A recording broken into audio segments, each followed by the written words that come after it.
Miron binupigidamag sangay gi oiba mathelsinggi matangda tawba spoken tutorial da taram nokchari. Tutorial asida aikoina tamgani. Miron binupigidamag sangay gi oiba mathelsinggi maru oiba amasung sangay gi oiba mathel makhal kaya. Aikoi ahanbada sangay gi oiba mathel kaya gi maru oiba sigi matangda tamlasi. Chicken, meat, nga, khazing, manungsa na chingba sangay gi oiba chujaksingda protein, zinc, choline, iron amasung calcium marang kaina yawi. Masigi matiu oiba sing asi puknungda laiba anganggi sahau amadi semgat sagatnabagidamag mathau tai. Makoina anganggi brain semgatpada amadi mamagi hakchang fana thambada mating pangi. Matiu oiba sing asi fangnaba mirolingai manungda sangay gi oiba chujaksing asi soidana chabigadabani. Hauzik aikoi sangay gi oiba mathel khara yenglasi. Aikoi gi ahanba mathel Kerala style gi yerum thokba yenglasi. Mathel asigidamag aikoina mathau tai. Afutpa yerum mapum ani, mayai oirap chawba, soidoklaba tilhau ama, soidoklaba khamen asinba ama, chanam maru ani, inchi makhai sangba sing machet, kari patagi masa tangkhai, makhai gi sing asigi cup masung amama, garam masla powder, gun morok powder, Kashmiri morok angangba powder, yaingang powder, soidoklaba fadigo mana chamas ama, thau chamas ama, amasung thum namnaba chang. Ahanbada aikoi yerum karamna futkani yenglasi. Tengkot amadi ising ayingba inchi ama fawba hapkani. Maduda yerum haplaga makong khumjingani. Ising adu may kana thaduna futkani. Minit 3 fawba may mayay oirap thaduna yerumdu fajana futkani. Hauzik yerumdu maku khoklaga nakana thamgani. Mathangda khang amada thaw sahangani. Sing chanam tilhau amadi karipata hapjingani. May adu mayay oirap tharaga tilhogi machu adu sana machu awawa olaktri fawba ngaugani. Masigi matungda akangba masla loinamak adu hapjingani. Amadi manam nungsiba thoraktri fawba ngaugani. Matungda soidoklaba khamen asinba amadi thum hapkani. Hauzik ising cup ama haplaga mixture adu sawhangani. Khamen asinba adu mundri fawba minute khara futkani. Madugi matungda maduda yerum afutpa adu hapjingani. Khang adu khumjingani. Amasung yerum adu minute 10 dagi 15 fawba futkani. May mutat kani amasung soidoklaba fadigo mana adu hapjingani. Yerum adu kaidanaba mahi adu tapna otkani. Madu tengkot amada sindokani. Aikoi mathangi anisuba mathel chicken chettinad yenglasi. Masigidamakta aikoina mathau tai. Yensagi thabaki saruk gram chama, thau chamas ama, pana soiraba achoba tilhau ama, mayai oirap chawba khamen asinba ama, kari pata masa amadagi ani, tespata mana ama. Thongnabagidamagta aikoina mathau tai. Yaingang powder chamas masung ama, morok powder chamas masung ama, sing chanamgi paste chamas ama amasung thum namnaba chang. Mahigidamakta aikoina mathau tai. Fadigom maru chamas tangkhai, hop maru chamas tangkhai, gun morok maru chamas ama, angangba morok powder chamas ama, elaichi ani, longpan ani, usingsa makak inchi tangkhai amasung sitoklaba yubi chamas ani. Masi haunanaba yensa adu makhagi asumna ngaugani. Tengkot amada yensa sing yaingang morok powder sing chanamgi paste amasung thum hapkani. Room temperature da madu minute 30 dagi 95 fawba thamgani. May pigna tharaga fadigo maru adu kangna ngauthokani. Minute 2 dagi 3 fawbagi matungda lemhauriba maru marang sing adu hapjingani. Maru marang sing adugi manam thoraktri fawba ngaugani. Amadi madu nakal amada thamgani. Matungda yubi adu minute khara ngaugani. Ngauthoklaba maru marang amadi yubi adu inghangani. Nungsu natraga mixer grinder amada ising chamas ama haplaga paste semgani. Paste adu nakanda thamgani. Khamen asinba sing adu mayan aduda puri semnanaba hapjingani.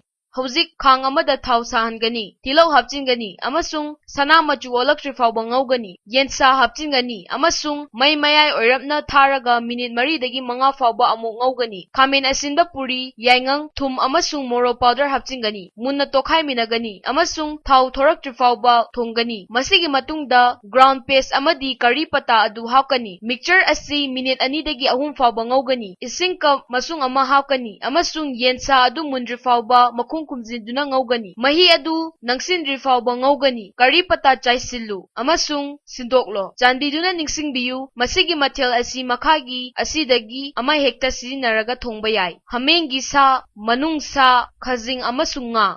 Hauzik ahumsuba mathel yensagi kaleja ngauba yenglasi. Mathel asikidamagta changgadaba machalsing adudi yensagi kaleja gram chama, pana soiraba tilaw ama, soidoklaba khamen asinba ama, chanam maru taruk, sing inchi masung ama, kumna sudoklaba fadigom powder chamas ani, thau chamas ama, thum namnaba chang amasung champra mahi chamas ama. Masi haunanaba blender amada tilhau khamen asinba chanam sing amasung fadigom mana hapchingani. Podyan asi paste semgani. Paste asi yensagi kaleja da taigani amasung room temperature da minute 10 dagi 15 fauba thamgani. Hauzik khang amada thau sahangani amasung thonggadariba paste aduga loinana kaleja adu hapchingani. Madu ningthijana otkhaigani. Ising cup masung ama haplaga madu mai pikna tharaga minute 10 fauba thongani. Masigi matungda mai lekhatlaga fajana thongani. Fajana thonglaba matungda mai muthatkani. Inghalaba matungda champra mahi hapkani amasung chamthoklaba amadi soidoklaba fadigom mana adu chaisilaga sindokani. Nangna mathel asigidamak hameng sagi kaleja sijinabasu yai. Mathangi mathel asidi palangsaki yensang da nga thakpani. Masigidamakta aikoina mathau tai. Mackerel nga gi apikpa matum ani. Palangsak mana cup ama. Soiraba tilaw ama. Soiraba khamen asinba ama. Jira maru chamas ama. Chanam maru ani dagi ahum fauba. Yangang powder chamas masung ama. Angangwa morok powder chamas ama. Jira powder chamas ama. Gun morok amuba powder chamas ama. Fadigom powder chamas tangkai. Thoiding angobagi maru chamas ama. Thau chamas ama, amasung thum namnaba chang. Masi haunanaba mackerel adu ningthina semdok chamthoktuna matum ani thokna kaklaga nakanda thamgani. Khang amada thau sahangani amasung jira maru hapchingani. Madu makhon thorakbaga palangsak mana adu hapchingani amasung minute ama thonggani. Hauzik madu inghangani. Mathangda thonglaba palangsak khamen asinba amasung thoiding maru adu grinder amada haplaga puri semgani. Khang amada thau sahangani amasung asoiba tilaw adu hapkani. Tilaw adu ngangsilakpaga chanam asuba hapkani amasung madu wauthangna rectifauba ngaugani. Akangba maru marangsing adu hapchingani amasung manam thoraktrifauba ngaugani. Hauzik palangsaki puri adu hapchilaga minute khara ngaugani. Mathangda nga matumsing adu haplaga ningthijana thonggani. Hauzik ising cup masung ama amasung thum hapkani. Makhum khumjilaga minute 5 dagi 8 fauba thonggani. Makhum hangdoklaga mai mayai oina thaduna minute 15 thonggani. Loibaga fong sana sindoklo.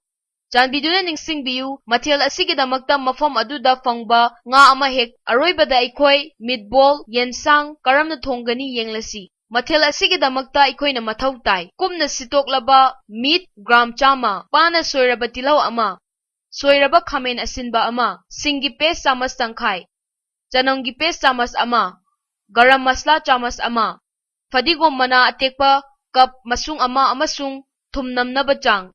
Mahigidamakta thau chamas ama, pana soiraba tilaw ama, chanonggi paste chamas ama, singi paste chamas tangkai, jira powder chamas tangkai, yangang powder chamas masung ama, amasung makhagi sing asigi chamas tangkai amamam, morok powder, garam masala amasung fadigom powder. Asoiba khamen asinba achouba ama amasung thum namnaba chang. Masi haunanaba langjanggi fi amana meat adu ningthijana taithok chamthokani. Hauzik tengkot amada meat amadi soidoklaba tilaw adu hapkani. Sing chanonggi paste, garam masala, fadigom mana amasung thum hapkani. Podyan asi saruk taruk thokna khaidoklaga bowl mawongda semgani. Khang amada thau sahangani amasung tilawsing adu hapchingani. Madugi machu adu wauthang naraktri fauba ngaugani. Sing chanonggi paste hapkani. Amukhana minute khara ngaugani. Maru marang powder sing adu hapchingani. Fadigo marugi powder, jira marugi powder, angangwa morok powder, garam masla amasung yaingang. Masi minute 2 dagi 3 fauba ngaugani. Khamen asinba sing adu hapkani amasung minute 2 dagi 3 fauba ngaugani. Matungda masla aduda ising cup tangkai amasung thum hapkani. Matang asida meatball sing adu tapna hapkani amasung madu sawhangani. Minute 5 gi matungda madu tapna otkani amasung meatball sing adu oidri fauba thonggani. Madu tengota fongfong sana sindoklo. Loinana mathel asi semnanaba nangna sitoklaba yensa su sijinaba yai. Masi ningsingba yamna maru oi madudi mathel pumnamak asida makhagi sing asi marang kaina yawi. Protein, omega 3 fatty acid, vitamin A, vitamin B12, folic acid amasung iron, zinc, magnesium, sulfur amasung choline. ꯃꯁꯤꯗ ꯃꯤꯔꯣꯟꯕꯤ ꯅꯨꯄꯤꯁꯤꯡꯒꯤꯗꯃꯛ ꯁꯥ ꯉꯥꯒꯤ ꯃꯊꯦꯜꯒꯤ ꯃꯇꯥꯡꯗ ꯇꯧꯕ tutorial ꯑꯁꯤ ꯂꯣꯏꯔꯦ꯫ ꯆꯜꯖꯤꯇꯥ ꯅꯥꯎꯔꯦꯝꯕꯝꯅ ꯑꯗꯣꯝꯕꯨ ꯈꯨꯔꯨꯝꯖꯔꯤ꯫ ꯁꯔꯨꯛ ꯌꯥꯕꯤꯕꯒꯤꯗꯃꯛ ꯊꯥꯒꯠꯆꯔꯤ꯫